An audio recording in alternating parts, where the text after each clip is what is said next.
Hey everybody, what's going on? Rob Cesternino back for another week of the amazing race. Here we are, 8 weeks in, leg number 9 in the books. Next week is the finale as our 4 teams will face off one last time in a 2-hour amazing race finale coming up next week. But here to talk about the penultimate leg is our amazing race panel, a panel that combines the wisdom of Socrates and the cynicism of Diogenes every single week for you here on the recap. Of course, our chief amazing race correspondent. Please welcome back Jessica Liese. Jess, how are you? Doing great, Rob. Crawled out of my jar just for all of this. Very excited to talk about this week's leg of the race. Mike Bloom has a hoodie on and it's zipped up to his neck. So no.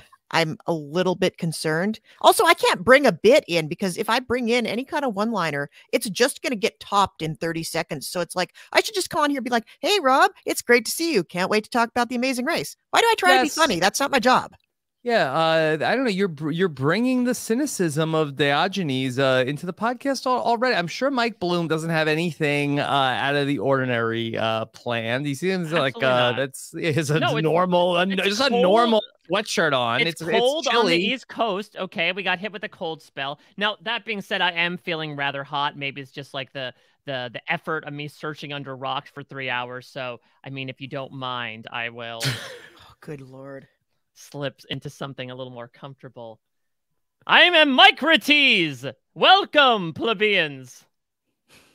He didn't bring the wisdom, that's for sure. Oh, I have wisdom in spades. Could you describe for our podcast listeners who are not watching the video what has happened? Well, I want to start by saying that Sam Moore, our behind-the-scenes guy, has just typed in the private chat, "Why?" all in caps. Yeah. Just to set the scene. Wow, that's very Socratic, though, right? The Socratic method is it can keep asking questions. I think why is very valid. It is, because I'm wondering the same thing myself. Except I know the answer is because Mike. So Mike is wearing a toga. He is shirtless, save for a toga top. Yeah. I also want to say that I have seen Mike without a shirt on more than any other human in the last month without a shirt on. Okay, I do have a wife, right, Rob? Is that shady? That's commentary on me, Mike. That's not commentary on you. I was gonna say, listen, somebody's got to bring in the clicks, Rob. Okay, and I'm sorry that I have this bodacious bod that I need to show off. I'm like Ryan and Dusty, I gotta strip stuff off. You're the Raquel and Kayla's and the pit stop greeters making jabs at me. Look, I'm just here to dispense some wisdom. Okay, we all have 2 ears and 1 tongue to lick other dogs that follow other teams around. Mike, can we ask you about the DIY toga? I mean, like the process? Do we have to? Yeah, what would you I mean, it is Is that a sheet or a towel? It's a sheet. If it's a towel, like God help me if I cover myself in terry cloth, I'd be a puddle by the end of this. No, it is a sheet. It is probably way too many safety pins. I may or may not be bleeding at the end of this, much like Kayla did when she was throwing those plates in that detour. But mostly it's kept together with just the sweet old gumption. The amazing race is about how you keep at it no matter how lost you get. And no matter how lost I got in this billowy fabric, the idea of bringing forward this identity to you today was what kept me going, kept me one step at a time, getting to this proverbial pit stop. Okay. All right. I'm going to go over there and take in the view and just take a minute to rest. Exactly. I mean, is this not a good enough view for you? And she's left, and she's gone. Okay. All right. Jess is going to collect herself, and then she's going to come back. In the meantime, here we are, 1 week away from the finale. Next week, we plan to bring you interviews with the final 4 teams. And I have to say, I've really enjoyed this season, but specifically these final 4 teams. What a group. What a group. Not a dud among them. It's a really fun group, and I think it also helps that we really got to know them, right? That is a fringe benefit of having a bunch of endgame stuffed non-elimination legs, is that essentially we get to know them for maybe twice as many legs as they would normally last. To the point where they're like, all right, well, we don't really have much other stuff about them. Let's talk about, Raquel and Kayla's financial situation. Let's talk about Dusty's anger issues. And I do feel like in a time where reality TV, we are getting more and more cynical about like genuine human moments and getting to know these contestants as Year of people. Diogenes. Yeah, the Amazing Race, I think, is delivering due to the circumstances they were unfortunately handed. It's a great group. There's usually one team. Even by the time we get to the final four, we're like, well, there's these guys, and who is the other team? Yeah, the golden boy. Yeah, I think the Logan and London of the group, if you will. We can't. It even took me a second to remember who those people were. There's always that one team where you can't remember that they're still on the show. And we didn't have that, I think, at any point this season. So that was especially post-blip. Yeah, especially post-blip. Yeah. And I am a little annoyed, though, that we were so close to having the scenario that I wanted. I so wanted Ryan and Dusty to come in third. So Arun and Natalia would be spared elimination again. Oh, I don't think we were that close, Rob. Oh, you don't think? Oh, okay. Yeah, I mean, listen, it's a concern that the big, to-do was like, oh, man, did Arun and Natalia get lost? That Ryan and Dusty searching it for rocks for nearly 3 hours. They were somehow able to cover the lead. Now, look, it's happened before. I'm looking at, like, Amazing Race 4 with Kelly and John and Millie and Chuck in terms of, like, incredible comebacks.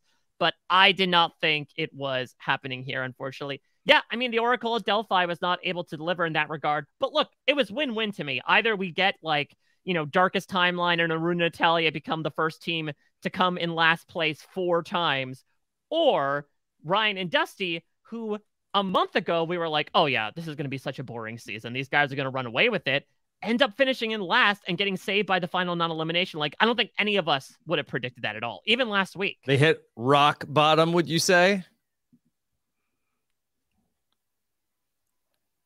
We're all just going to sit here. Yeah. I thought you were all frozen for a second. No. The Stones did them in. Okay. All right. So you couldn't get no satisfaction. All right. Let's go through this leg, which I think was more fun. I thought this was like I was entertained, but I feel like as far as like death-defying stunts, not really this time around. I mean, there were 3 tasks. That's wild to me, right? It was roadblock. It was listen to Socrates Johnson talk for like 20 seconds, give his performance to you, and then detour, and then that was it. It really was shrinking back on what we were really enjoying, I think, a lot about the post-blip Amazing Race in particular, which is providing more space, both in a distance perspective and in terms of tasks. And I think as a result, it made basically the first task determine how everything was going to shake out. And that's never great on the Amazing Race. Despite all that, I thought the team drama in particular, like, I will flat out say I was riveted by the Ryan and Dusty stuff. We'll get into it, but like it was a really interesting episode for them. Obviously not their finest hour, but kind of in a way in the form of characterization, and that we saw a brand new side of them. And this is a case where I think the quality of the teams supersedes what I would say is some very shaky leg design. Okay. So the teams are going to depart in 2 groups to go head to the Teatro Dacis. So we get Jess once again, Raquel and Kayla. Finally, this pays off that today is going to be their day.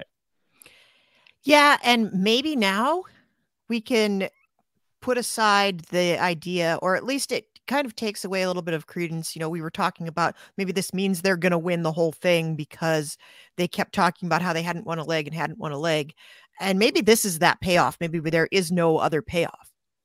I mean, I don't know. That doesn't mean that they can't still win, but they did say they called their shot at the end of the race where they said that we are going to be the 4th all-female team to win the Amazing Race. And this is the kind of stuff that when like I sit up a little bit in my seat when I hear it, I say, okay, is this foreshadowing or is this just like a conversation? Yeah, it's interesting that they called out the statistic because I feel like they want you to remember that that's an unusual thing. Someone on Reddit was saying that it's been 40 legs since an all-female team has won a leg, which is kind of wild. Wow. That's wild, because I also saw a post on Reddit that had been a bit of a discussion as to like, why are there only 3 female teams that have won so far? And there's a really interesting discourse about how, especially in early seasons, the aesthetic they were going for with all female teams was not really comparable to what they were going for with male or even male female teams, of not necessarily going for athleticism. To be candid, it would either be the older mom types who don't necessarily do well, or it would be the we use our looks to get by type of team. And sometimes they do well, right? Like Dustin and Candace kicked a lot of butt during their 2 seasons on the race. But when it comes to comparing them to the other teams that they usually cast early on in the seasons, it can be somewhat understandable why we didn't get our first female winner team until season 17. And then even after that, in seasons 18 and 25, I would not say that those winning teams were not necessarily like, you know, in the upper echelon of teams for that season either. And so I think that even still through to, you know, some of these more modern day seasons, I think for whatever reason, whether it be the tasks or the casting, we look to a lot of these female teams and be like, they have the goods, but especially when it comes to things like, you know, a lot of upper body strength and endurance that predicates a lot of these amazing race tasks. When you bring in so many male teams, we got like 5 this season compared to, I think, 2 female teams. It's understandable, unfortunately, why the things weigh out the way they do. Jess, are you struggling like I am to take Mike's very good points serious as he's gesticulating in the toga? Well, I closed out the window where I can see you a while ago. Listen, just imagine yourself in Thessaloniki, sitting there in the teatro as Mike Ratiz steps forward and gives his sermon about equity based on gender in reality television. Just place yourself back. I will not. In that time.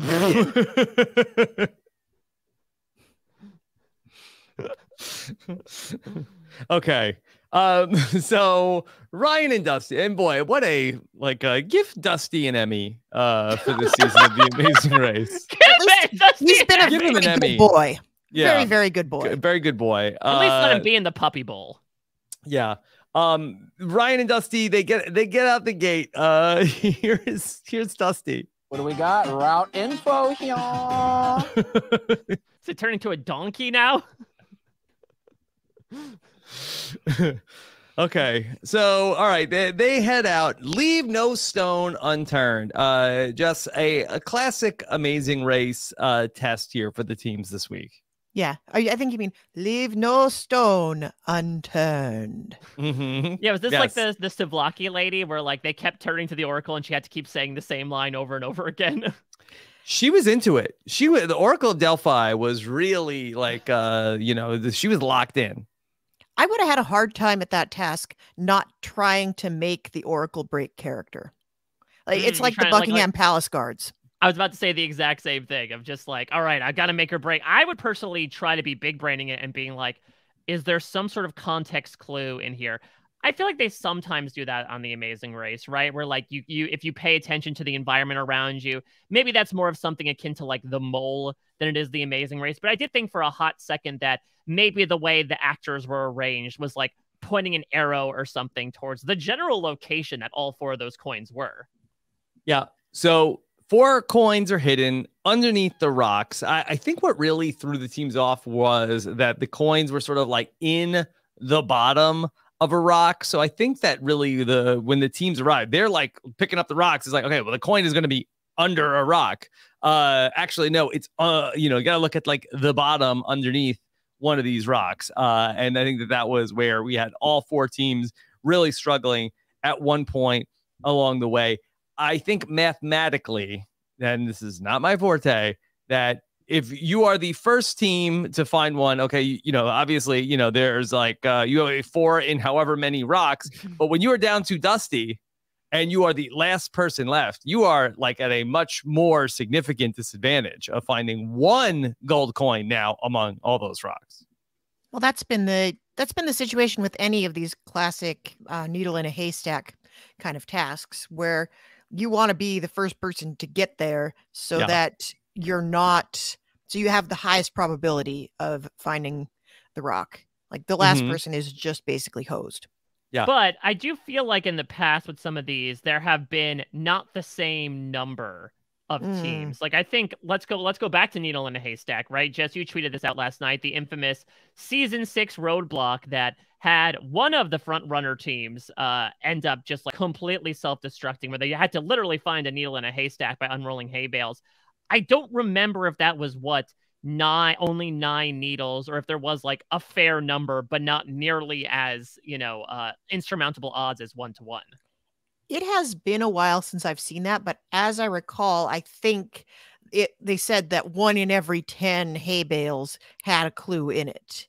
And I think it was also kind of common knowledge that they definitely found at least 1 clue and they didn't know it. Yeah. So that's the thing, is that I do feel like they usually account for, okay, you're not just looking for 1, you have a little bit of a better chance. I don't know if it was because this was the final 4 and they tried to ramp up the intensity or whatever, but yeah, this felt particularly OTT in that there are only 4 coins, and so Ryan and Dusty were looking for 1 singular coin in a field of thousands, which sounds almost like a Greek myth in and of itself, right? It sounds like Sisyphean. Yeah, I wonder if it's because they knew this was a non-elimination leg. Could you pull this task out where, had this been an elimination leg, maybe would they have not done it the same exact way? Yeah, they may have given you a little bit more to work with. Because it seems peculiar that there were of the roadblock and 1 detour and the other detour, 2/3 of those tasks were just random blind chance. I don't think they would do that twice in a leg. They might do it once, but back-to-back needle in a haystack challenges, that's completely unheard of. I'm surprised we saw 2 in an episode, to be honest. Yeah, and it would just be terrible, right? Because it would just say yeah, well, you can have all the skill in the world, but sometimes you just pick the wrong thing. And that would essentially have been the lesson of the day, when yes, Amazing Race and a lot of these competitive reality shows have so much luck thrown into them, but to have an entire leg of the race predicated on it entirely is just sloppy. Yeah. And boy, how far we've come from, what was it, the second leg of this race of find the clue in a stack of letters to ultimately come here. This is a grown-up Amazing Race now. Yeah, it's a good thing Penn didn't do this one, I think. Is this a coin? I don't know if this is a coin. He'd be throwing all the rocks at the Oracle of Delphi, trying to figure out too easy if it is what it is. Yeah, I mean, I don't know. I don't know how you make that hard task even harder, but I think he'd find a way. Arun and Natalia are going to struggle so much with the getting from point A to point B. Just what's the disconnect? It's not that they can't drive the car. Do they not know how to read the map? They're not listening to each other. There was a point in that episode, and they even they showed a little bright shiny light on it where they're driving and Arun says left or right, and she says right. He's like, you have to tell me left or right. She says right. And he says, no, you have to tell me. Why aren't you telling me left or right? And she keeps saying right, and he keeps not hearing. Maybe it was like a who's on first. They thought she's saying that's correct. That's exactly what I thought it was. Okay, right, I will do that. No, you have to tell me left or right. I was very surprised. Again, the interpersonal team drama made this episode. And not to say that it was a meltdown for Arun and Natalia, because again, they end up coming in third. As Phil says, it's their best finish yet, and it was second to last. But I think that I was a little surprised with how, and I'm going to fault the killer fatigue with this, what happened with Arun in particular in this episode. Because it seems like Arun is just seems like this awesome guy, super cheerful, super positive, jumping up and down. And for whatever reason, over the course of this leg, despite the fact that they were doing okay, he was very short with Natalia. It seems like he wasn't really understanding what she was saying. Even the jokes he was trying to make are not exactly coming off in the best way possible. And again, I'm not going to castigate Arun whatsoever. Don't say strike me down with lightning like Dusty says. But I just thought it was an interesting change in temperament for Arun from what we saw previously. And I can only imagine it's chalked up to just how exhausted and frustrated they were by the time this leg happened. He also has a knee injury that we're going to hear about later on in the episode. But speaking of just their lack of communications in the car, this is one clip that I had pulled. I didn't understand one word. You're speaking in Greek or what? I love that he did like the Tommy, the Tommy Wiseau, like, oh, that's a funny story, Natalia. I absolutely love it. Yeah. I think that should have been your response, Rob, to your rock bottom joke that you made before. Well, the problem, though, to go back to one of your earlier questions, Rob, it does seem like everyone got a little confused with the maps. It was either the maps or the road signs. That I guess Thessaloniki is such like an archaic town that there weren't a lot of like route markers to get there. And so they really were riding blind for a good portion of time. And it seemed like what Ryan described, they were actually given a map of the city, not a map of how to get to the city. So I do wonder if it was also the producers kind of throwing them in with the sharks a little bit of like, all right, well, I know you don't love self-driving, but get ready to do it because we made it about 10 times harder for you. Not to mention, they were really unfair about the editing, I think, when it comes to getting around. Like every time someone said all of the signs are in Greek, you would like within 30 seconds, you would have a cut to a picture of signs that are not in Greek. I'm like, that's mean. Don't do that. Yeah. Maybe it was like metaphorically, like it's all Greek to me. Well, I think that's the joke that Arun was trying to make. I feel like that was that has to have been a name of a detour when they have it in Greece, right, Jess? I feel like it's all Greek to me. It has to be the name of a task. I'm sure that has been the name of a task. Let's talk about the Leave No Stone Unturned. We meet the Oracle of Delphi, and just that the Amazing Race characters that show up. Do we have any insight into how this works? Do they have like local theater companies that they are in touch with to, you know, all right, we need an Oracle of Delphi, we need a Socrates, we need a Napoleon. Like how does the Amazing Race come to meet all of these like local actors? You know, I was wondering the same thing. And also like the costumes, do they just carry, are those like in a garment bag on the Amazing plane the entire time, or do they come with the actors? I was wondering the same thing. The only insight that I have into this is I have two anecdotal things from 10 plus years ago, but Amazing Race China did a leg in New York City and put out a casting call for someone to dress up like an artist and sit in the middle of Times Square. So I assume that they must do some casting with locals. Yeah. Like even on the tasks where you have like, you know, the barrel maker will hand you your next clue. That guy may work there or may not. And they always have to kind of vet you for camera readiness because some people are better on camera than others. And the other thing that I know is back last summer when we were talking about the Mole Patrol, there is a book written with a bunch of behind the scenes content about season 2 of The Mole.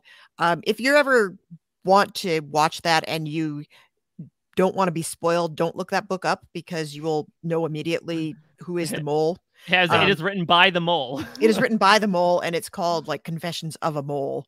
But anyway, they mentions a task where they were in Italy and there was a gladiator task and they had to fight some guys in armor that were production assistants, like just dressed up in the armor. And so I think sometimes some of those people may just be PAs that they dress up in costume. Okay. Sometimes it's local actors, sometimes it's PAs, sometimes it's the people that work there. Wasn't sure if maybe like the Oracle of Delphi, this is like her main gig. Like she's got the Amazing Race today, bar mitzvah tomorrow. I mean, I don't think the Oracle of Delphi is like the Santa Claus of Greece, if that's what you're implying. Of like, I've got to go to Greek Macy's and have the kids sit on my lap. So I don't think she's like Santa Claus, but you know, is she like Wonder Woman? You know, is she doing other like kids' birthday parties? She might have a lot of costumes. She might be Oracle of Delphi today. She might be Elsa tomorrow. The Oracle of Omaha tomorrow. Yeah, Oracle of Arendelle. I don't know. It was interesting though because it seemed like she was acting a little bit like the you know the libations that they end up taking in at the restaurant. She may have had a little one too many because she was just like sitting there like wide-eyed, just leave no stone unturned. Like I know that she's supposed to be prophecy like, but it does seem very much something out of like I don't know. I was reminded of Ghostbusters when people get possessed to talk about the Keymaster and the Gatekeeper. Yeah, there is no Dana, only Zool. Exactly, only exactly. Zeus. There is no stones, only oracles. In total fairness, she didn't say it that many times. They used the same clip over and over.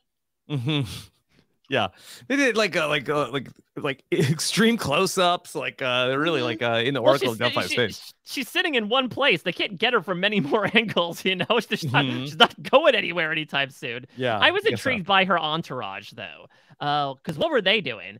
They were just like hanging around. They had no involvement. Tell me about the entourage. I didn't catch them. They were like, what, 3 people just kind of sitting out, just observing, I suppose, the shenanigans ensue in front of them. It's a pretty boring show to watch, in my opinion, but like, get your entertainment however you want to in ancient Greece. Yeah. The Turtle, E, and Johnny Drama of the Oracle of Delphi. Yes, exactly. Eris Turtle. Okay. So, all right, everybody is in the midst. Everybody's going to be going through it. We see, Kim is there first. Eventually, she gets it started. Kim has a very funny meta commentary, Jess, about what happens when you are very close to accomplishing your goal but screwing up on the Amazing Race. I love this. And especially, I think the editors loved it too, because it gave them something very fun to work with. And one of these days, I'm going to get one of those symbols, and I might even just bring it to the podcast. And like every time one of you says something I don't agree with, I'm just going to. I love this how we've now devolved into like costumes and musical instruments are just appearing on this. We've become a variety show. You love it because you did it, Mike. You're the instigator. You started it. I love it so much, but I mean, just save it for the Foley task we're getting next week, right? Oh, yeah.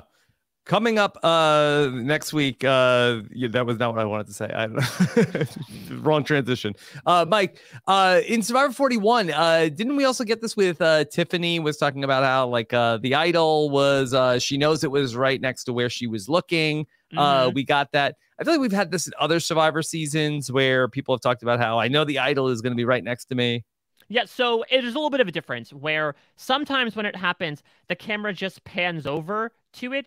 But when it's actually very hard to spot, we get the sort of like highlight box around it, right? And we got that with Tiffany with the idol because we know that was hidden in like the little post, right? Jeff went by to that actual camp and said like, oh, let me put this in here and go on my merry way.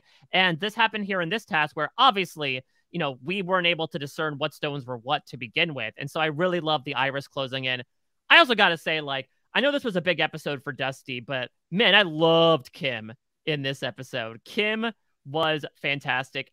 Very, I think, sympathetic, given, my own personal struggles with mental health and anxiety. I love that she was essentially like, it's sad to say, because again, it's a little bit of schadenfreude, but like letting it show on her face the entire time. Just her griping her way through this entire task was incredibly relatable, right? But between her saying like, oh, this is usually meditative, but right now, like, I am absolutely in hell. This is not an actual task. This is a nightmare. Just, I really enjoyed all the entertainment that Kim brought. Unfortunately, it does come at the cost of her sanity a bit. Well, yeah, Kim wears her heart on her sleeve, and I think that's what makes her the most enjoyable person to watch, maybe on the entire season so far. And especially like having the insight from the podcast that they have been doing to recap the race. She has mentioned at several points that one task just it was so emotionally intense that it just sort of threw her for the rest of the leg. And that's not something we hear about very often. I mean, I assume it must happen often, but once she said that, like, I've been kind of watching it happen. This was one of those legs where it's like, she's going through the rest of the leg, but she's still at the stones. And she never quite bounces back from it. And I feel like a lot of times we watch this show and we think that something looks much easier than it probably actually is, especially after you've done something much harder before it. So I think it's a useful indicator of exactly how hard some of this really is, even when like a task in a vacuum might not be hard. The other teams are going to be struggling mightily as well. We're going to have Arun ultimately is going to be doing the task for Arun and Natalia, and then Raquel is in the mix, and of course Dusty is in there. And Dusty starts off this in good spirits. I need my gold. Where's my gold? Okay, is Dusty channeling a leprechaun, or is that Goldmember? I really want to believe it's the latter. I think Dusty has posters of all 3 Austin Powers movies front and center in his house. He says, I don't want to show my son Angry Dusty. I do want to show him the collected works of Michael Myers. And Austin Powers being chiefly one of them, the man of a million faces. I love gold. Wow. Yeah. But I think we're bearing the lead here, Rob. Yes. We need to talk about the fact that Dusty barked at a cat. Yeah. Okay. So yeah, Dusty. I don't know what was going on. It's like we saw like the deterioration of Dusty's mental state. He's like was like regressing to a caveman. He was reverting to his dog form. Yeah. Yeah, he was going a little Cro-Magnon, or Neanderthal, as Brennan Villegas would say, previous Amazing Race contestant, like throwing the rocks around, which I get, like very 2001 A Space Odyssey. Is that what it was? Okay. Waiting for that big obelisk to come down. Yeah. He's a cinephile, Dusty. He has the Goldmember and the 2001. Yes. Look, yes. we can't have it both ways. He's either a dog or he's Leonard Maltin. He is not both. Maybe he contains multitudes. Truly the alpha and the omega. So yeah, Dusty, even this is when everybody was out there, he was starting to lose it. We had, it was cool that they showed us where everything was. Just, did you think it was odd that all of the gold coins seemed to be like in one half of the rock pile? I don't think that's odd, because I think they're kind of accounting for the idea that once somebody finds one, and then once somebody finds a second one, you're going to be like, well, they're not all over here. We got to go over there. It was cruel. It was really cruel. It's an exceptionally cruel task. Something else that I have learned about this task, you would think, like, especially if you're the last person there, you would have to...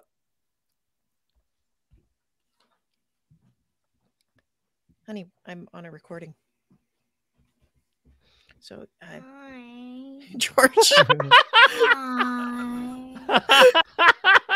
We'll fix it in post. I don't know if we need to. Okay, then you have to tell him what you thought of Amazing Race. I liked it. Who's going to win?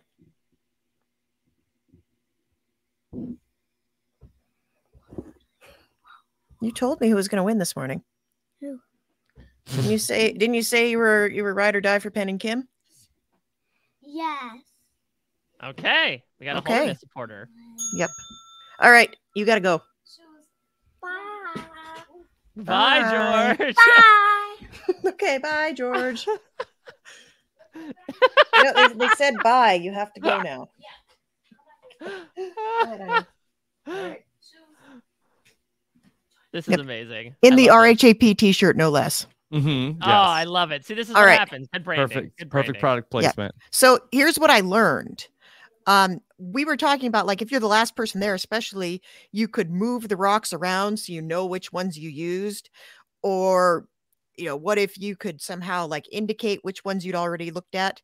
You can't do any of that. It was explicit in the instructions. And I even, I made a terrible dark joke about, what if you cut yourself? Could you, like, put a bloody fingerprint on all the ones you looked at? Oh. And we got confirmation from Kim that you could not in any way indicate which ones you'd already looked at. So that makes it even harder. So were you able to take the ones you looked under and leave them upside down? No. Apparently you had to put it right back where you found it. Because I would say you could also throw them proverbially out of the amphitheater. Just like, well, this one's done. Yeah. Nope, not allowed. Because I did feel like towards the end, I felt like that rocks were being turned over upside down after. I'd have to go back and look again, but I would imagine there was a little bit of Mark and Bopper effect going on with Dusty, right? Maybe. Of like, listen, dude, we're going to invoke a bit of a mercy rule. You've been here for a while. You can leave the stones unturned. You just leave them up. No, you can leave the stones turned. Yeah, you can leave them I'm turned. sorry. Yes. I know, that's the other thing. Oracle of Delphi really putting out a double negative there. Very grammatically improper. But does it even make a difference? How are you going to know whether it's upside down or right side up? It's a stone. It doesn't have like this end up on it. Yeah, that's true. I did feel like that they had more of like a flat surface that they were on. And then I felt like that something that it was like more of like the curved side up. Something that I thought was also really smart was that I don't believe all of them, maybe a couple of them looked the same, but all of them looked different. And that could have been a huge game breaker, right? Of being like, oh, the stone looks like this team that I'm in an alliance with. Please help us. They really, thought of that and decided to make them all look different. And then maybe that's also the purpose of like embossing them onto the bottom so that when we have these clips like Raquel kicking one over and not realizing it, that there's no notice of it because you're not seeing that glinting piece of gold on the ground. Instead, you're seeing it, on the underside of a rock. Can I get a smoke and a pancake? with some milky. I think Dusty has like two voices. It's that voice and his normal voice. No, he also has the barking. And he also has the barking. Yes. And the bark. Sure. His first voice. So Raquel ends up being the first person through. She does it, and they're through. And I think at that point, like, even though they all looked a little bit different, once she had one, I think everybody knew what at least they were looking for. It wasn't like a coin sitting on the ground, and it wasn't necessarily like a coin painted on the bottom. Like, it's pretty distinctive. Yeah. So she gets it. She gets from the Oracle of Delphi her treasure, which is the clue. Her treasure. Here is your treasure. Yeah. So the Oracle of Delphi sends her on her way. Need to go find Socrates. Mike, this was weird. It absolutely was, but it is quintessential Amazing Race of like, go and listen to this thing. Like, it's not even a task. It's more so like a 30-second yield of stand and like watch this person do their thing. It reminds me of the infamous ice cream eating speed bump that the Beatles had to do in season 21, where it's like, watch this trolley ice cream scooper do his song and dance. Go whoop whoop whoop whoop whoop. Gotcha. And then you get your clue. It's essentially like an extended period of watch this guy's performance artist routine that he's been workshopping since junior year of college. A one-man Socratic experience, and then get your clue. Not for anything. Just I was told that here on the Amazing Race, here during year 2 of our pandemic, we were going to take the contestant safety, like, don't stand too close to Phil. Here comes Socrates. Now, again, that he has knowledge, no ignorance, no evil.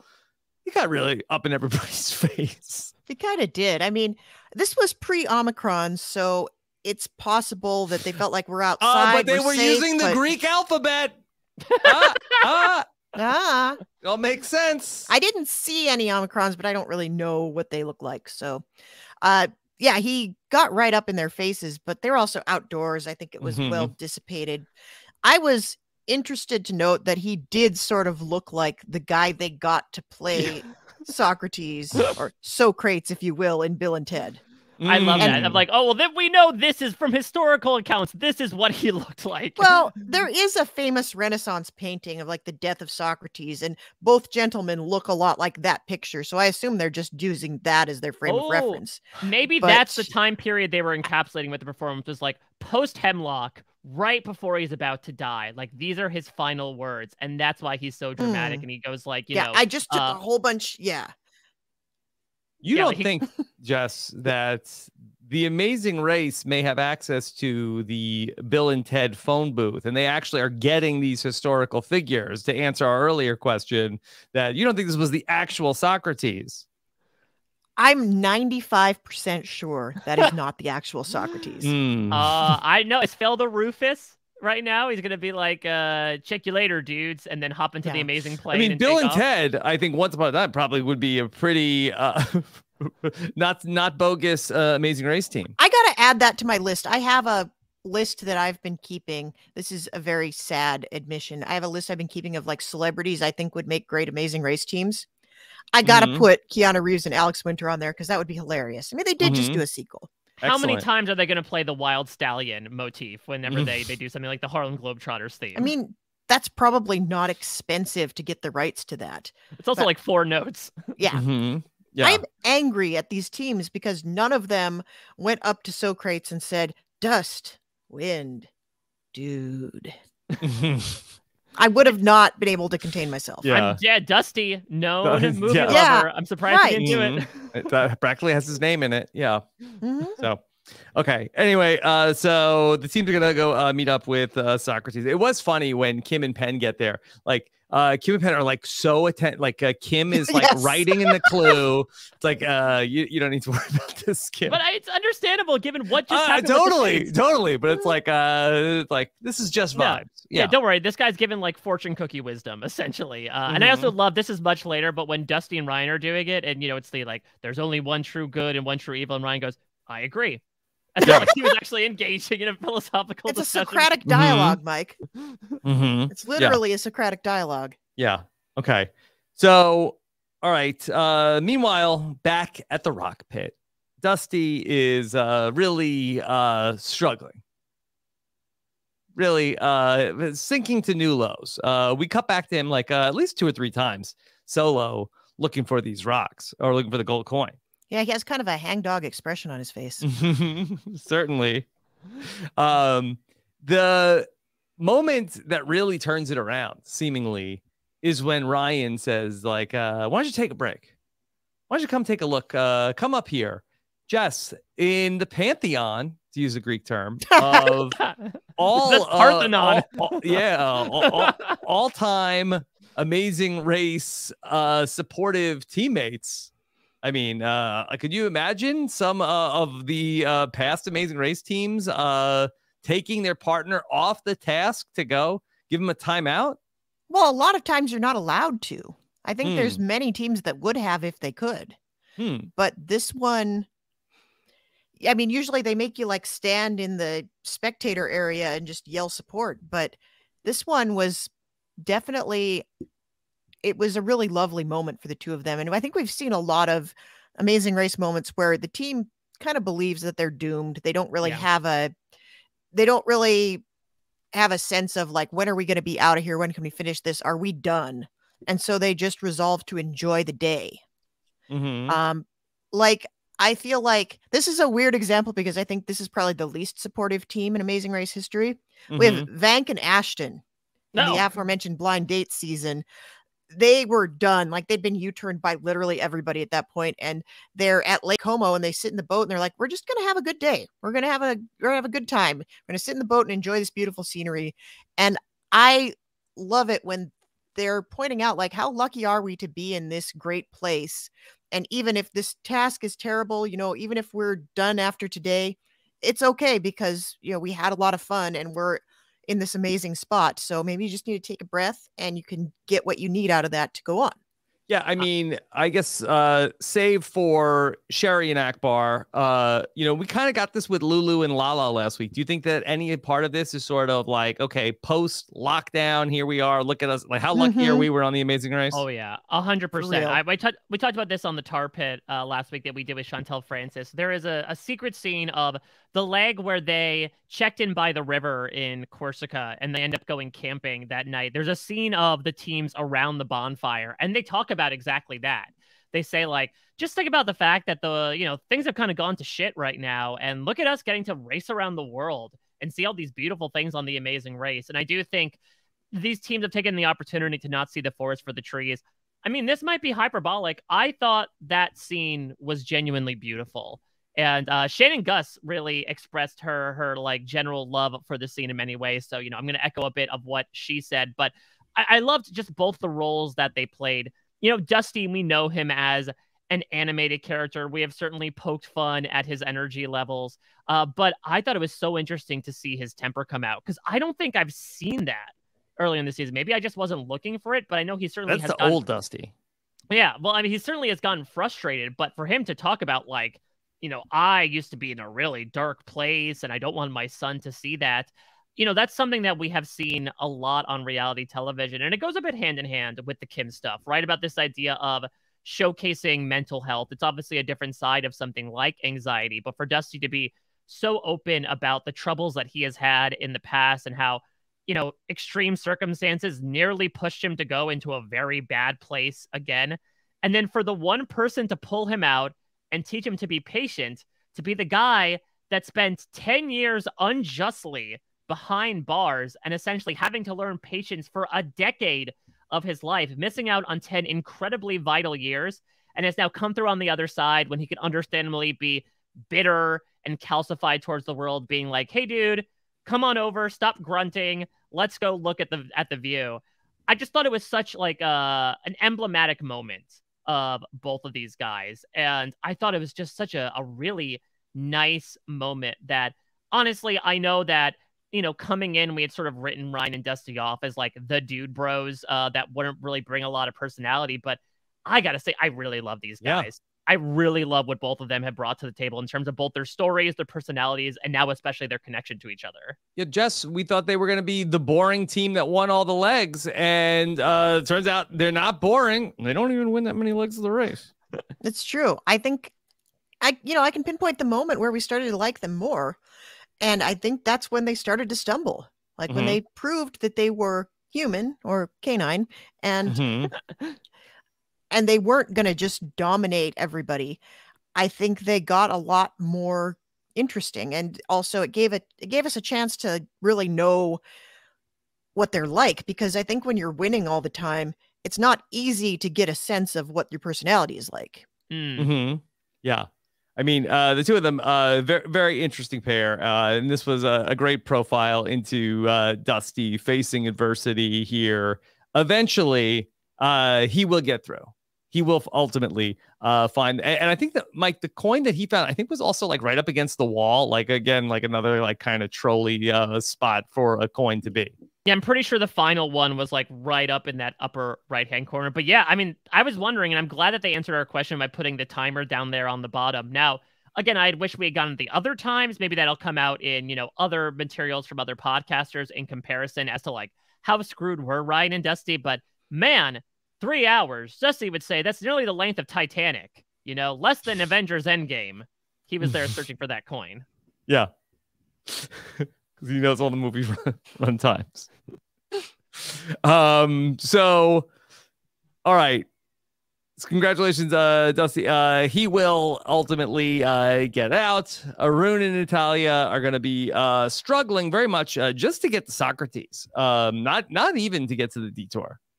Yeah, I was confused about that because, like, they're talking about a parking lot and the difficulty, and I'm like, oh, but they're just, like, parking on the street, right, to go to the restaurant. And then I forgot, oh, yeah, there's an entire Socrates task that they are still on the way to. This was a difficult thing about the editing of this leg, is that, again, while I think there were some awesome things in there with Kim and Penn, with Ryan and Dusty, some new stuff from Raquel and Kayla, and Arun and Natalia, I mean, after that task, everyone was just so spread out that there was really no climacticism to it whatsoever. They were pretty much running on like a one-way train the entire rest of the way. There was no way to pass each other up. Let's get to our detour. Break them or bring them, okay? In bring them, carry the plates. Break them, break the plates. No one chose to do bring them. Just kind of an anomaly here to have a detour that nobody goes to one side. I'm going to hazard a guess that they didn't think anybody was going to do that. In fact, if somebody had said they were going to do that task, I am not sure what production would have done. I think they would have said, are you sure? Are you really sure? You don't want to break plates? Because who in their right mind is going to pass up the opportunity to smash some stuff? Yeah. Especially after half of them just went hours combing through a field full of rocks. Like, this is the perfect excuse to take out aggression. You know, if the detour had been like paintball target practice or like squish a bunch of stress balls, like they'd go for that as well. So yeah, I completely agree. I also think it's not inconvenient that they also took place at the same restaurant, right? That the plates were delivered to the same place where Breakum happened. That I would imagine that they were like, yeah, we could just make it a task of have people smash a bunch of plates, but let's like put a little bit of a veneer around just making it straight up another luck task for the second time in a row and give them a choice. Yeah. Also, those were not real plates in either half of the task. What do you mean they're not real plates? They were clearly like plaster casts of plates. Like there was no glaze on them. Yeah, because I don't know how you put the clue in there otherwise. Yeah. Yeah. Okay. So you think that maybe in Greece, it is big business just making plates for smashing. Okay, these are our plates for eating. These are our plates for smashing. Oopa. Yeah. Opa. Yeah. So Phil describes the task. And so you have to only smash the plates while the band plays. Raquel and Kayla even say like, okay, no, or else if you only smash when the band is playing. We never found out what would happen if you smashed the plate while the band wasn't playing. I think the band would put down their instruments, stand up, and kick your ass. I think that's what would have happened. They'd break a plate over your head. Yeah. But the irony of it is that, like, wouldn't the band want you to stop and listen to their music that they've worked so hard on and then smash the plates on their break? Shouldn't it be the exact opposite? You would think so. Also, we never got a sense of like what the band break was going to be like. I feel like that if you were really going to make this into like a legitimate task, not to say it's illegitimate, but okay, the band like in between sets, the band breaks for 10 minutes. It was just seemed like that. It was just like kind of arbitrary. Like, how long did the band stop for? 30 seconds? Yeah, it didn't seem like it was just long enough to talk to your partner, basically. Mm-hmm. That's the thing. Yeah, it could have been the equivalent, right, of like those roadblocks where one person goes in at a time and attempts to do something, and if they get it wrong, they go to the back of the line and then they go forward. So like that could have obviously been the case, but no, maybe they used it more so as an equalizer. But like you said, because the tenure of the band break was very short. Rob, you were laughing. Was it just because I was gesticulating with my arm? And no, it wasn't that. It wasn't that. I was just wondering do you think that Dusty got a kick out of this leg having a mini clue?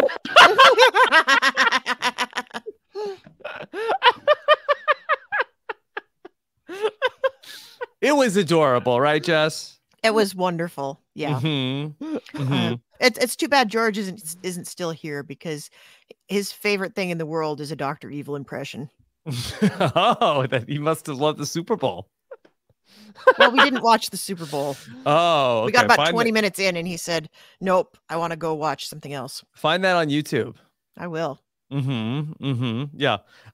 So yeah, the little tiny clue because it was baked into a plate, but it seemed like that even on the other leg, if you carried the plates, you still got a mini clue. Yeah. Which again, I think maybe this was an afterthought of like, oh, we can't make the big clues, so we just got a big stack of mini clues. Let's just keep using those. Yeah. I bet if you'd carried the plates, you would have gotten to smash one at the end, and it would have had the clue. Okay. Smash one plate. Okay. All right. So a little dangerous. Kayla got cut smashing the plates. Yeah. It looked like I'm surprised more people didn't get cut. Yeah. But again, that's another reason to have like fake plates. Because if you had like actual China plates, you would probably increase your risk of getting cut, especially if you didn't get the clue on the first try and you had to go digging for it. But what I was intrigued by was Kayla said at one point, like, okay, if we missed a clue, I'll put on my gloves and dig through there. Were they not allowed to wear gloves when they were smashing the plates? I would imagine that's the way to go on this. I think they were allowed. They just didn't. Yeah, I think the gloves, would make it harder to like handle the plates, picking them up off the pile. I don't know. Maybe if you got those like grip gloves, maybe like the toe shoes, maybe. Put on your hands. Have either of you ever been doing any plate smashing? I've not. Well, not on purpose. Yes, accidental plate smashing for sure. I saw a production of Iphigenia, a Greek tragedy, if you will, at New York Theater Workshop, my freshman year of college. It features someone that really plays into all of our interests. Kate Mulgrew, Captain Janeway herself, played Iphigenia's mother, and it culminates in a climax where everything just goes bonkers and people are drowning each other in kiddie pools and smashing plates against the wall. And that's the only time, from my perspective, that I have seen people do it in celebration. Yeah. So I think I could think of a couple of times. One was a drunken night in my college days, which predates my big fat Greek wedding. So I don't even know. I was going to say, I think that was the one that really popularized it, right? Hence the OPA of it all. Yes, starring Joey Fatone, who was in Sync with Chris Kirkpatrick, who was interviewed by Mike Bloom, who is on this podcast. So 6 Degrees of Separation. I did think of that recently because after watching, of course, Chris Kirkpatrick on the show, I was thinking like other members of NSYNC, what their possibilities were. And I was like, remember when Joey Fatone did acting for a while? Remember when he was in My Big Fat Greek Wedding? I don't remember if he was one of the Knicks, but I feel like he was close to it. I think he was one of the cousins. But I remember when he was on Dancing with the Stars. Yeah. The other time that I was involved in plate smashing was that right before I went on Survivor, when I bartended in an Italian restaurant, but it was owned by all Greek people, and they had like a big party, and they brought in like, bring in the dishes tonight. We're smashing dishes. I don't even know what the occasion was. Yeah. How did the Greek people feel about owning an Italian restaurant? Did that feel, I don't know, wrong to them? There's a lot of Greek restaurant owners in the tri-state area. Yeah.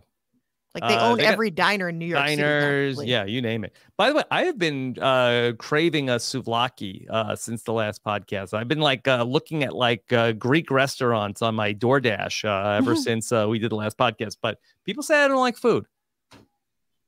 I mean, you could get a chicken souvlaki, Rob. You know, the thing is, I'd like to go to the restaurant, but I feel like I don't know if my kids are gonna eat it. They'll eat French fries, right? Mm-hmm. Yeah. Give them some French fries. Okay. They just call it the French fry restaurant, and you get something else besides French fries. Yeah, I'm gonna try go out and get some Greek food. Still, I'll see if I'll put it on Instagram once we get there. All right. Insta-Greek. All right. So we're smashing plates. Raquel and Kayla, it seems that they had to smash the most plates to get their clue, or maybe because they were just the first team to do the task. We saw them doing it for the longest. Yeah, I think they overthought the whole you can only go when the band is playing thing. Like they were going 1, 2, 1, 2. Like they were trying to put their own rhythm to it. When really it was just like each of you take a stack and just smash as many plates as possible in the time allotted. Yeah. Okay. So Raquel and Kayla are through. They're headed to the pit stop. Did you love this this week in Phil's purred happily-esque quotes? Did you catch the White Tower? Yeah, when he goes, the White Tower, it got its name in 1891 when someone painted it white. Yeah. I was a little uncomfortable by everybody opening their clue and screaming White Tower.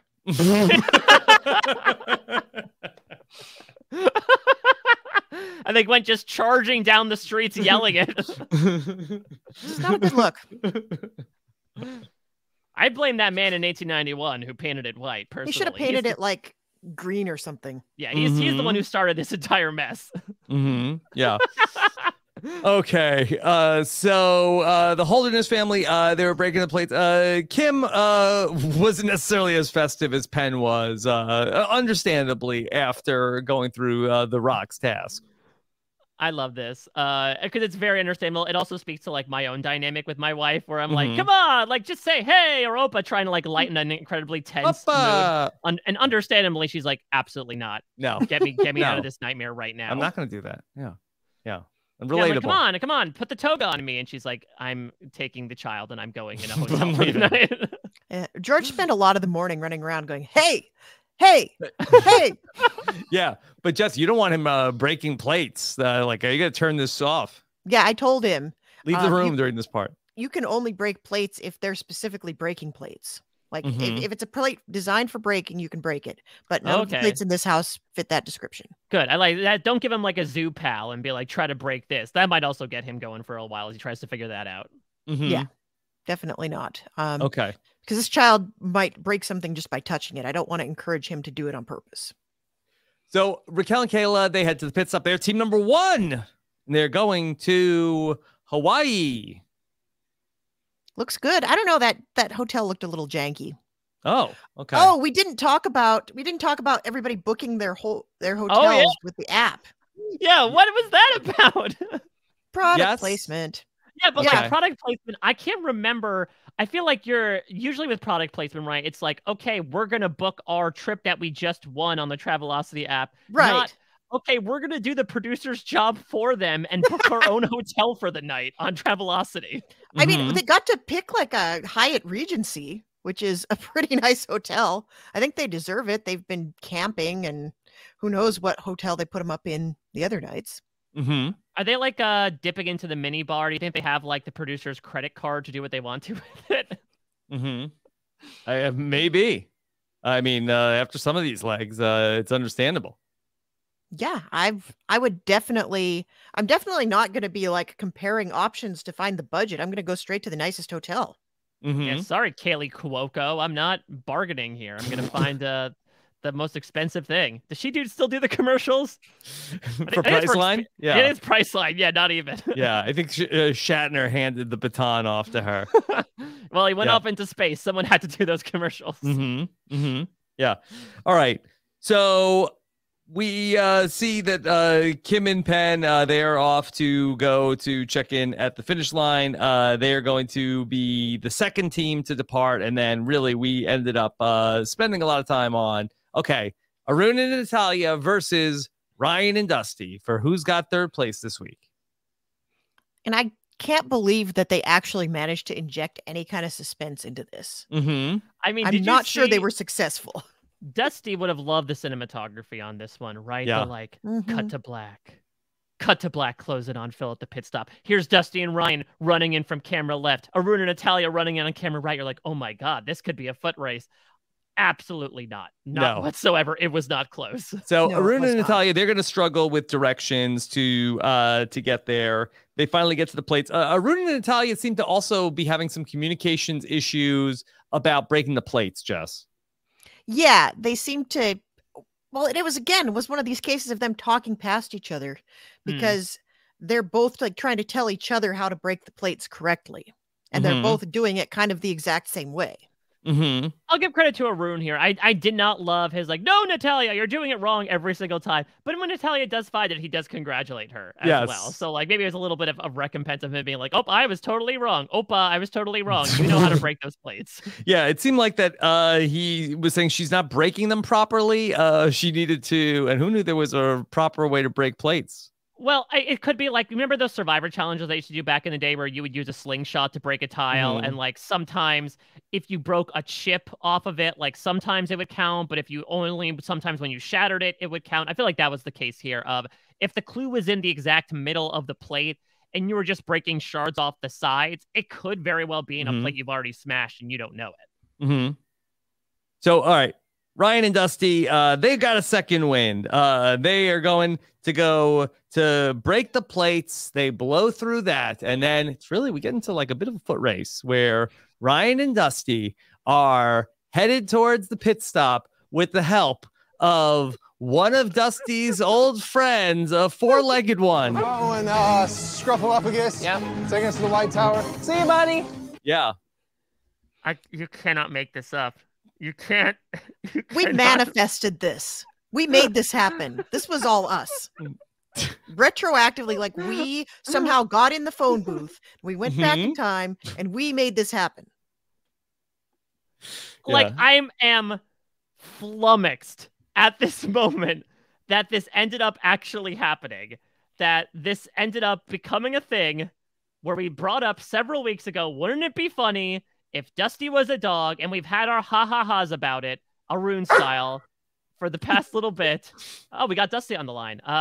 And then here we are with a shot that Jess made, a screenshot of a picture of a dog with Dusty in the subtitle, with a dog following Ryan and Dusty around. It's absolutely ridiculous. In the same episode where Dusty literally barks at a cat. I can't amazing. People were tagging us left and right. Like, oh my God, Dusty has the power of dogs. Like he's like Aquaman. It's like summoning the dogs of the city. Run with us, boys. Dogman. Take us to the pit stop. Show us the pit stop, boys. Rob, do your kids read the Dogman books? Yes, extensively. Yeah, mine does as well. And that's the only thing I can think of now, especially after somebody asked me to Photoshop the dog head onto Dusty's body. I was like, oh, I just made Dogman. What like BoJack Horseman fantasy is that? A dog head on Dusty's body. Dog head on a man body. That's Dogman. Yeah. I really hope, like, if Dusty, if you're listening to this, I hope you're not upset and offended by this joke because we mean it with all the love. And it is literally the funniest recurring joke that has ever happened on this podcast and possibly on all of RHAP. Please don't take it from us, because I'm not sure what else there is for me in 2022 right now. I'm clinging to this. Okay? This is all I have. But all that being said, he cannot be mad because it has now become reality. There was camera footage, recorded footage of a dog following him around while Dusty says, "Thanks, buddy," as if he ran into a friend from college in the streets of Thessaloniki. And said, "Oh, you're not going to believe this. We're on the way to the White Tower. I know what it sounds like. Would you mind getting us there, pal? Would really appreciate it." Yeah, he speaks dog. It's a great moment. Great moment. It's a wild Scruffaluffagus. Every dog has its day. Yes. What do you think about the name Scruffaluffagus, Rob, as someone who recently named a dog? It's fine. I think it's it's not a true dog name like Dusty. Fair. I also feel like the Jim Henson Company might, want to sue. Yeah. Okay, so who's gonna make it to third place? It's Arun and Natalia. And so Phil is a little shady with Arun and Natalia about how, like, oh, look, you have to have luck to get to this. And Arun is not having it. He's like, it's not luck. We're good racers. I think Phil was just salty because he probably had a whole speech prepared about Arun and Natalia being non-eliminated for the 4th time. And he didn't get to use that speech. So it's like he didn't really have anything prepared for this. Oh, no, I think that he had a bet going with the pit stop greeter with Diogenesis. And Diogenesis was like, "I bet you it's Arun and Natalia." And Phil's like, "No, you don't understand them. Like, I've seen this before. I gave them the spiel. It's going to be Ryan and Dusty in third." And he's just unhappy that he lost all these drachmas to the pit stop greeter in making the wrong bet. What was with Diogenes? He had like his own like kind of cave like off of the mat. Yeah, he's in a jar. Like a sleeping bag. Yeah. I looked this up. Okay. He is famous for in fact, they even have a syndrome named after this. He lived in squalor. And he apparently, for many years of his life, he lived in a giant jar in the marketplace. A jar? Yeah. A giant jar in the marketplace. Yeah, well, big enough to fit him. You can't, like, sleep in a pickle jar. Why does this feel like a David Blaine thing gone wrong? I think it's like David Bloomberg. Yeah, why First rule, don't live in a jar. Yes, those was the true Greek testaments that were set down from the very beginning to democracy. The rules as to how to win in Greek life. Yeah, but there's apparently like when elderly people get older and they start like hoarding things and not taking care of themselves, it's called like Diogenes syndrome. But his thing was he lived, so they gave him his jar, and so that you knew which guy it was. And I'm pretty sure nobody got right up there and like, oh, that's Diogenes because he's in the jar. Oh, that's his jar. Oh, cool. So cool. Wow, big fan of your work. Yeah. Do you think the teams had to stay in the jar for the night? No, they got to. They book their on the app. Which jar do you want to be in? Which jar do you want to live in tonight? Yeah. Okay. So, he gave this speech to Raquel and Kayla about how you have 2 ears and 1 tongue. Okay. Got it. Diogenes. Okay. So, all right. Then, I also like that we saw Arun and Natalia where Arun says to Natalia, like, hey, come on, do it for mom. And it was only last week that Arun said, stay focused. Do it for mom, Dad. Mom, I am doing it for myself. Yeah. I think he Natalia realized can that, do it for mom. I think he realized that, like, much like Dusty, he was a bit in the doghouse after saying that. After the footage came out, so he's like, "All right, let me go back and sort of cover my trail here." Yeah. All right. So Ryan and Dusty, they arrive at the mat, and they are the last team to arrive. And so I thought this was a little surprising. So Phil is gonna talk to them about it. Digging through the rock destroyed me today, man. I mean, you guys have been the best performers throughout this race, and today everything just fell to bits. Now, look, we know at one point Ryan and Dusty looked like they had this thing, but for Phil to say that Ryan and Dusty have been the best performers on The Amazing Race, just factually, is not true at all. No, again, it's like just you bring your preconceived biases into the race. You're like, oh, those guys are very strong and they won a couple of legs. Mm-hmm. But again, this is another thing pointing. We are trying to underestimate Penn and Kim because they've got this in the bag.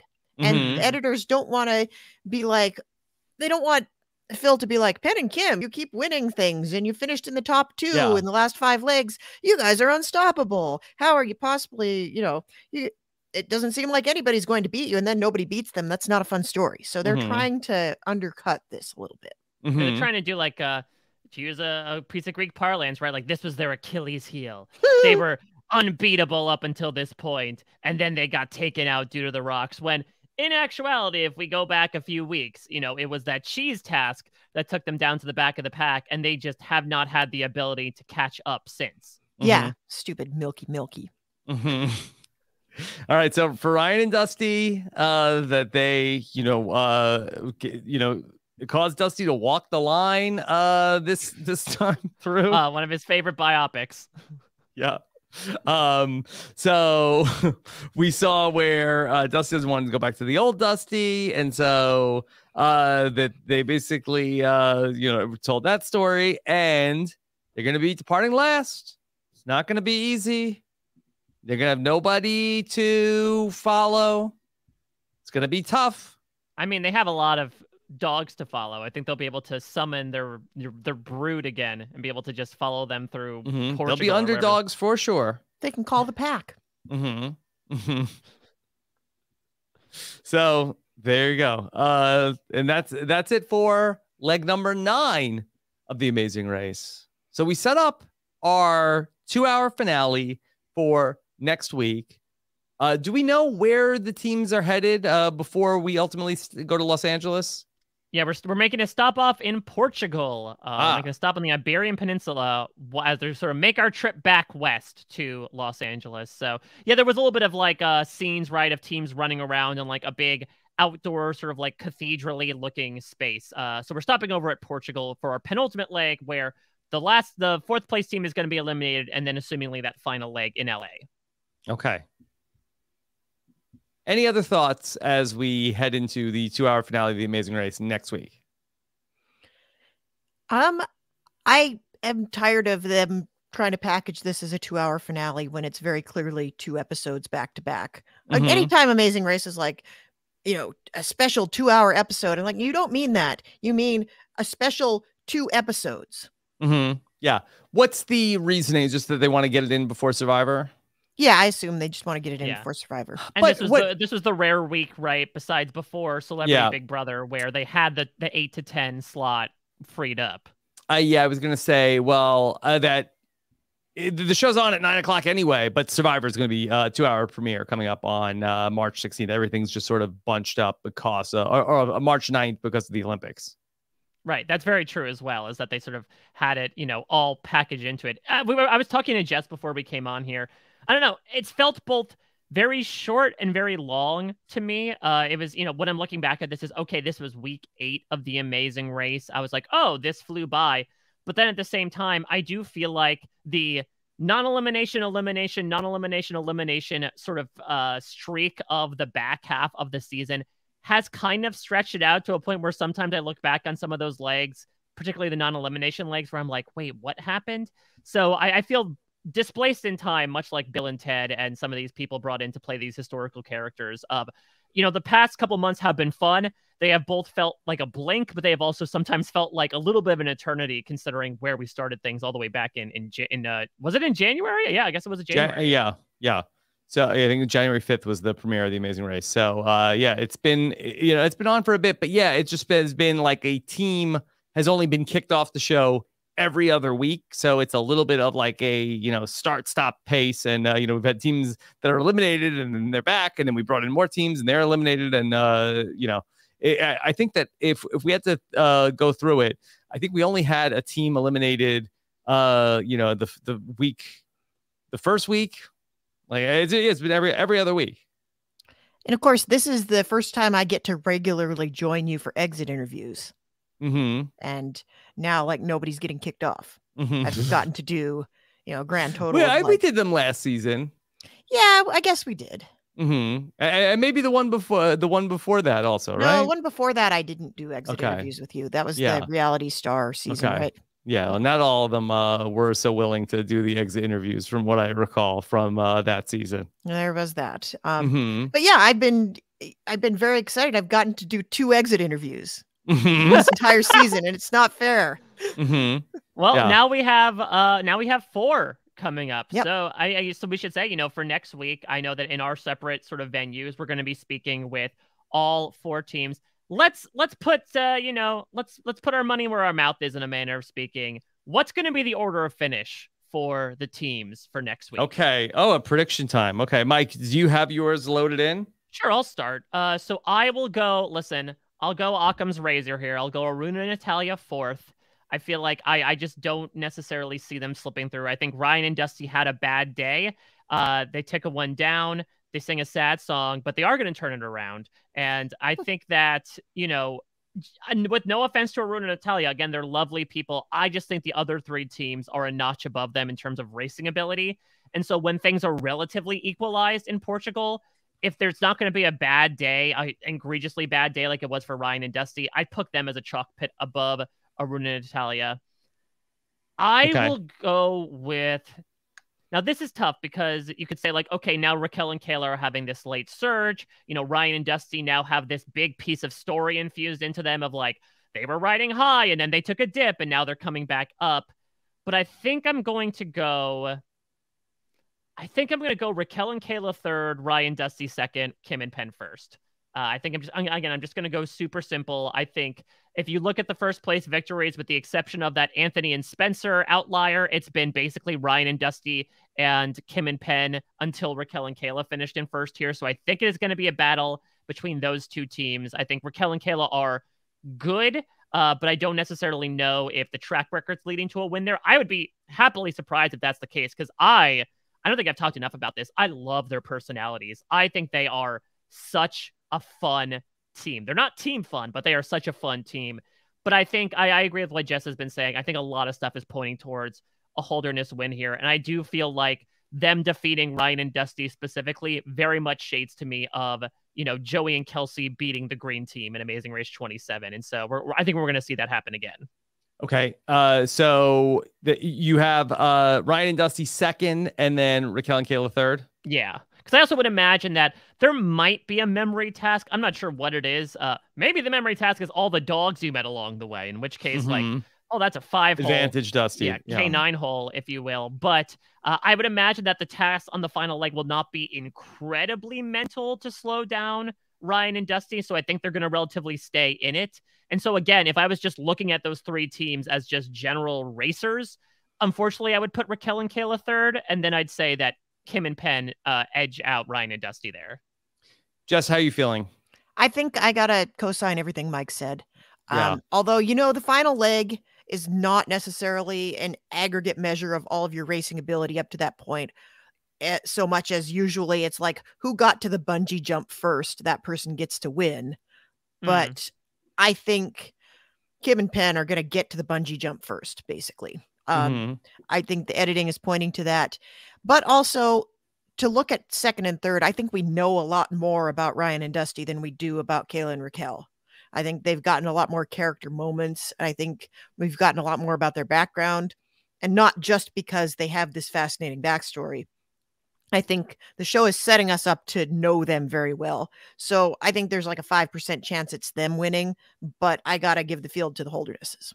Yeah, and I think I probably agree with the both of you on all of this. I feel like that Kim and Penn, I think that they have it. I think they've had the story arc throughout the season of a winning team on The Amazing Race. Been very rootable all season long. It's really, I think that a lot of the season has been their story. I think Ryan and Dusty rally to 2nd place from where they are right now. And then I think Raquel and Kayla, I think they're 3rd. I could see them 2nd, but I think Aruna and Natalia, I think that next week. We kind of all agree. Yeah, I think it's probably the end of the line for them. Now, that being said, I would not be surprised if any of those top 3 teams end up winning, because I don't think we have that team, like you said, Jess. Like, there's not the team Lolo where it's like, if they won, their edit absolutely came out of nowhere. Even a team like Matt and Dana, the dancers that won the social media season, right? They were a little bit out of nowhere, but we at least knew some stuff about them as opposed to Logan and London. I mean, the editing on these teams, as we've talked about before, is that I do feel like I know a fair amount about each of those presumptive final 3 teams. So, like, I could see a universe where it happens, but I think my chalk pick would be Holderness. But I do feel like that with the Amazing Race, of any of the shows that we cover, I do think might have like the wildest one. I mean, maybe this past Survivor season is the exception, where that a person, like a team, can come out of nowhere, and we're a little bit like, well, we did not see this coming. It happens. Yeah. So expect the unexpected, Mike. There we go. Keep our options open. Ooh, Derek X. Yes. You were on this season. Yes. Okay. Anything else, Amazing Race, before we head into the next time we get together? We will be talking for the finale. No, I should call him Derek Kai to go with a Greek alphabet joke. Yes. Yes. Yeah, I think the 2 of you are probably better at the Greek alphabet than I am. We had no Greek system at my college. Mm-hmm. I wish want to put in the request that Mike comes to the next podcast fully clothed. Okay. What outfit, though? He can wear whatever outfit he wants, but I just want like the whole torso to be covered. Okay, I will file that with my people. We will consult. I'll consult with my designers, Monwan, and we'll see what we're able to produce for the final episode of the season. Yes. Well, Mike, I appreciate your bravery. Oh, thank you very much. Just wait until you see what I'm wearing for the slop. Okay, that's going to be coming out later today. Mike and Liana are going to be joining us for the slop, talking about all the Big Brother nonsense later on today. Jess, what's coming up for you? What's going up for me? We got 2 things going on for me on post-show recaps next week. Yes. This is kind of like the week where, we still got Amazing Race going on, and we're into the premieres of all of my other shows. Try to keep it to 1 or 2 shows at a time, but right now I've got this. I've got Killing Eve with Josh Wigler and Brooklyn Zed, and Josh is out right now getting his eyes lasered, so he will not be joining us for the premiere, but Zed and I are going to be talking everything Killing Eve for the first 2 episodes. And then we also have Walking Dead going on, and our usual panel of Josh Wigler and Chappelle and AJ and I talk about everything that's going on in Walking Dead. And that has been very, very fun. We're in the 2nd third of the final season. So we're in the home stretch, and it's getting very interesting. It's taking a very interesting topical pivot in the last little bit. It's like a weird choice to go this direction at the very end of the series, but I'm here for it, and I think we're having a lot of fun talking about it. So if you watch those shows, it's great. I'm intrigued. Is there a COVID outbreak? That would be great. I think they kind of did that in the prison arc, but they're mostly outdoors. Did Pete Davidson and Kim Kardashian show up? Is that what you mean by topical? Well, they did, but they immediately got eaten by zombies. Yeah, Pete Davidson kind of looks like a zombie. I think he could pass as a walker. I could see that for sure. Yeah, it's been really great. And we get a lot of people saying that they're not actually watching the show anymore, but they still tune into the podcast so they can kind of keep current with what's going on. So whether or not you watch Walking Dead, I think it's a fun time to stop by our podcast. Okay. All right. Well, now I'm intrigued. I want to know what's going on copying the real world. Yeah, the bad guy's capitalism, Rob. Oh, wow. Okay. Ooh. All right. All right. Well, I mean, there's only 2 evils in the world, Jess. Ignorance and capitalism. Capitalism, yeah. All right, Mike, what's going on?